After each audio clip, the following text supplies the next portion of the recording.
Bonsoir chers camarades, chers étudiants, chères étudiantes. Ceux qui ont combattu Thomas Sankara sont encore parmi nous sous d'autres formes. Ce sont ce qu'on appelle les Africains de service. Il y en a toujours parmi nous des Africains, bon teint, peau noire, masque blanc, disait l'autre, qui sont prêts à faire le sale boulot, qui sont prêts à être dans toutes les dispositions pour être utilisés par les autres. Jamais l'oppresseur n'a agi directement en Afrique. Il utilise toujours par quelqu'un qui est totalement dans les dispositions, parce que tout simplement, l'intérêt général n'ayant aucune signification à son niveau. Donc, il est prêt à... Donc, il faut continuer de parler de Blaise Compaoré, il faut continuer de parler de tous ces gens qui ont trahi l'intérêt général, qui ont trahi l'intérêt de l'Afrique et des Africains à d'autres desseins purement personnels. Au même moment aussi, il faut parler de tous ces gens qui nous ont honorés, de tous ces gens, de toutes ces figures emblématiques qui ont, à un moment donné de leur vie, questionné l'intérêt général, l'intérêt de la communauté et qui ont donné de leur sang, de leur vie et qui ont été privés de liberté durant toute leur vie ou bien une bonne partie de leur vie, qui n'ont pas su profiter et qui étaient dans toutes les dispositions. La légitimité qu'on a à un certain moment, c'est une légitimité qui n'est pas négociable parce qu'elle est populaire. Et à partir du moment où vous avez une légitimité populaire, vous n'êtes pas dans les dispositions pour négocier, pour troquer ça avec des valeurs matérielles.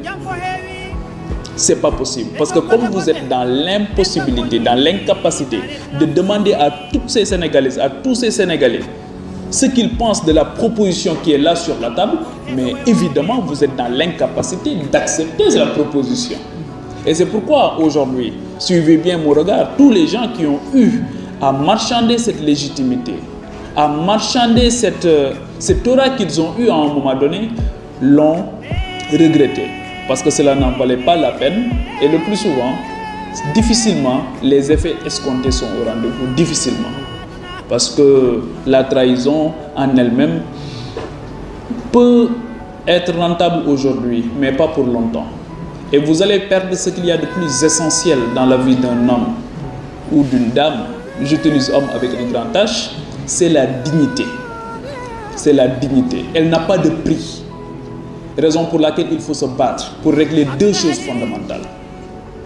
Votre autonomie financière et, comme le disait tout à l'heure Ngordien, votre autonomie aussi intellectuelle. Il ne faut pas du tout perdre le fil. Il ne faut pas. Parce que quand vous êtes pauvre aussi, vous êtes vulnérable. Même si nous ne sommes pas pauvres, nous sommes appauvris. Même si l'Afrique n'est pas pauvre, elle est appauvrie.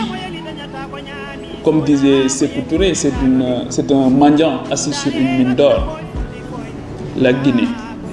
Mais c'est pratiquement le même sort, le sort de tous les États, surtout francophones, qui ont du mal à rompre définitivement le cordon ombilical qui les lie avec l'ancienne métropole.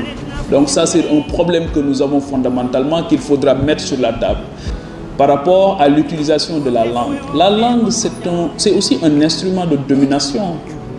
Quand on épouse une langue, on épouse sa culture et on ne s'en rend pas compte. Qui s'installe parfaitement bien dans une langue peut parfaitement épouser la culture, les valeurs. La francophonie, c'est aussi un véhicule de valeurs. C'est ça aussi la francophonie. Ils ne mettent pas leurs sous pour vos beaux yeux, mes amis. C'est comment vous contraindre le plus possible à avoir ce réflexe de dominant.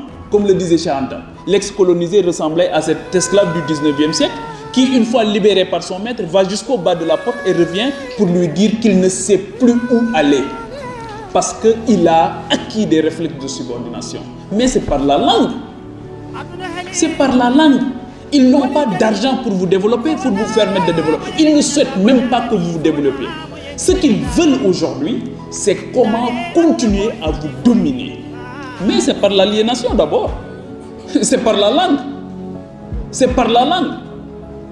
C'est par la façon de s'habiller. Donc préserver aujourd'hui le legs de Thomas Sankara, c'est aussi questionner le rapport que nous avons avec le consommé local. Préserver le legs de Thomas Sankara, c'est le rapport que nous avons avec les directeurs généraux. Est-ce que nous les déifions? Est-ce que nous les voyons, nous les percevons comme des gens qui doivent régler nos problèmes? Si vous saviez le salaire d'un ministre, le salaire d'un directeur général, quand vous lui demandez de prendre en charge certains de vos problèmes, c'est vous qui lui avez demandé de voler l'argent du contribuable. C'est aussi simple que ça. Il ne peut pas, il ne devrait pas avoir les moyens conséquents pour se permettre un certain luxe. Mais vous lui avez demandé de voler votre argent. Il vous sert de voleur tout simplement. C'est-à-dire que quand vous vous rendez à la table de l'universel, qu'est-ce que vous avez aujourd'hui en contrepartie? Quelle est aujourd'hui votre participation à la table de l'universel? C'est ça aujourd'hui les grandes questions. Et le développement de ce continent, le développement de ce pays ne se fera pas sans nous. Donc il faut se préparer, mais en se préparant au-delà des compétences, il y a des valeurs qu'il faut forcément avoir. C'est des valeurs le plus souvent que l'on n'acquiert pas sur les bancs de l'université. Mais c'est votre environnement sociologique. Si vous n'arrivez pas à être utile dans votre propre maison, vous ne pouvez pas l'être pour votre quartier. Et vous le serez difficilement pour votre commune, votre département et votre pays. Soyez utile d'abord. L'utilité aussi d'une personne, elle n'est pas que matérielle. Là aussi, c'est une fausse route que nous faisons le plus souvent. Le niveau de contribution, ceux qui ont été là à un moment donné et qui ont contribué, ils n'avaient pas le confort que vous avez aujourd'hui. Ils ne l'avaient pas du tout. Mais ils avaient donné le meilleur d'eux-mêmes. Et c'est en commençant par être disponible pour les besoins de la communauté. Mais comme je vous l'ai dit, soyez d'abord utile au niveau le micro le plus petit d'abord. Sinon, vous ne pouvez pas l'être au niveau macro. Comment est-ce qu'on vote dans ce pays? Pour qui on doit voter? Le sens de notre vote. Ça aussi c'est important, le sens de notre vote. Est-ce qu'aujourd'hui les alternances continues dans ce pays-là garantissent un développement économique et social harmonieux ou pas? Donc le sens de notre vote. On vote beaucoup, on mobilise toutes les énergies quand on doit voter. Il y en a même qui perdent leur vie parce que tout simplement on doit voter. Nos pauvres mamans, très fatiguées, sous le soleil, avec des pancartes. Et au finish, qu'est-ce que nous avons? Lors de la réforme sur l'acte 3 de la décentralisation, on nous avait promis des territoires viables et compétitifs, porteurs de développement durable. À l'arrivée, qu'est-ce que vous avez dans vos territoires? Est-ce qu'ils sont viables? Est-ce qu'ils sont viables? Est-ce qu'ils sont compétitifs? Est-ce qu'ils sont porteurs de développement durable? Mais exigez l'évaluation de cette réforme dans vos collectivités territoriales. Demandez à vos maires ce qu'ils ont fait de cette réforme.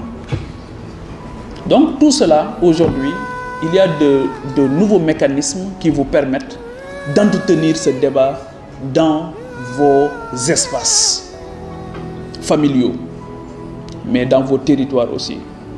Donc c'est ça qui est important et c'est pour moi préserver le legs de Thomas Sankara et d'autres francs-tireurs qui l'ont précédé.